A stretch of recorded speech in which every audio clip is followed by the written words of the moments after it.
के हो के को भन्नु हो कहिले हेर्न पाएको छैन मलाई म हेर्छु त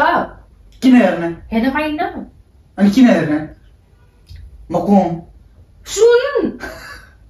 सुन भन्दा पनि महँगो चिज हो तपाईँ मलाई यस्तो गरेर मसाज गर्दैन अनि मलाई दिन्छ तपाईँको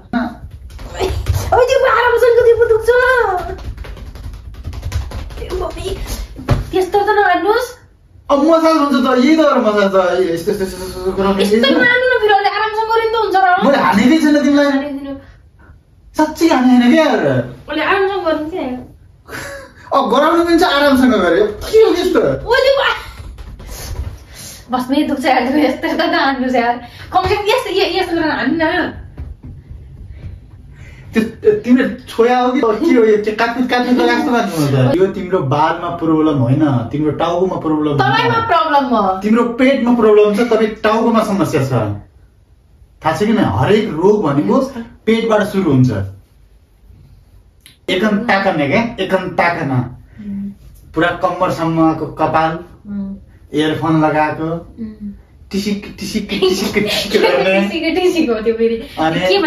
मलाई भाउ नदिने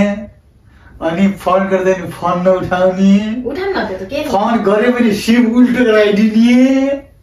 अनि भेटौँ भन्दाखेरि नभेट्ने अनि कुरा गर्दा झगडा गर्ने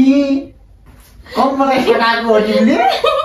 भेटौँ भन्दा नभेट्ने किन भेट्ने हो अर्काको छोरासँग किन भेट्ने अहिले किन भेट्नु त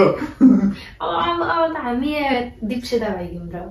हामी दुईजना बुढाबुढी भयौँ भन न दुईजना भइगयौँ अब बुढाबुढी त होइन भने हामी थोरै बुढाबुढी हौँ हामीलाई थोरै बुढेसकाल लागेको छ ए मतलब बुढाबुढी भन्दा पनि के हो त भन्ने चस्मै भइहाल्यो मलाई